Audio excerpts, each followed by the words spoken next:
এই জায়গাটা আপনারা নিশ্চয় চিনতে পারছেন, পাতারকান্দি বাইপাসের ময়না প্রথম খণ্ড।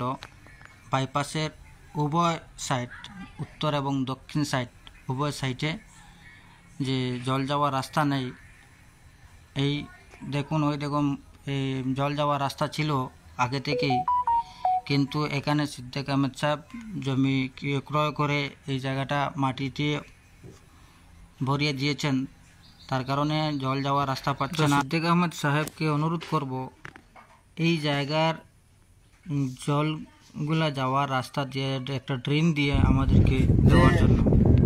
বিগত এই বাইপাস ওইবার রাখতে খেয়া পানি আমরা ওবা দিলাম নিয়ে যাইছিলেন বাইপাসও দ্বারা গিয়া, এখন আজ বাইপাস হওয়ার পরে তো পানি ওদিকে লামিয়া গেছে, আজ জায়গা আছে আমরা পানির ড্রেনের ব্যবস্থা আসলো। এখন তারপর থেকে সিদ্দিক মন্ত্রী এইটা জায়গা লইয়া মাটি বরানির পর থেকে আমরা পানিটা নষ্ট করে দিয়েছে, পানি যার না, পানি যাইবার ব্যবস্থা নাই, এই বিষয়ে কিতা কই যায় পানিটা যাইবার ব্যবস্থা নাই, এখন টাইম তো বন্ধ হয়ে যায়। একটা দুই বাইপাস হয়েছে, বাইপাস হওয়ায় বাইরে থাকি মানুষ আইসো না, ইয়া বাইরে করে কিনছেন, কিনিয়া তাদের সামনে বাজে 2 বছর বান দিয়া, ওই একটা সমস্যা। এখন এই সমস্যাটা কিলা মিটে।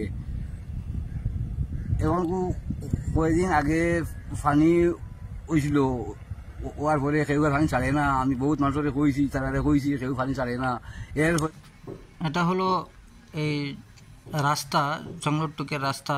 এই রাস্তা আগে কালভার্ট ছিল, এই কালভার্টের উভয় সাইড মাটি দিয়ে ভরিয়ে পানি যাওয়ার রাস্তা ছিল না। এটা হলো খাস জায়গা, এই খাস জায়গা দিয়ে আমাদের ড্রেন খুব সুন্দরভাবে হয়, কিন্তু এই জায়গায় আমাদের সিদ্দিক আহমেদ সাহেব এখানে উভয় সাইডে মাটি ডেভেলপ করে ওনার কি কোম্পানিকে ভাড়া দিয়ে দিয়েছেন।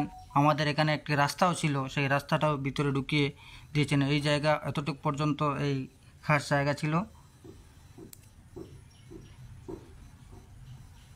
এই জল যাওয়ার রাস্তা না পেয়ে বাড়ির উপর দিয়ে যাচ্ছে, গিয়ে এই রাস্তা ভেঙে এই রাস্তাটা বিভাগীয় কর্তৃপক্ষের কাছে আমার অনুরোধ, এমএলএ সাহেবের কাছে অনুরোধ একটি ড্রেন দিয়ে দেওয়ার জন্য, এবং আমাদের এলাকার যারা ভিডিওটি দেখবেন শেয়ার করে দিবেন।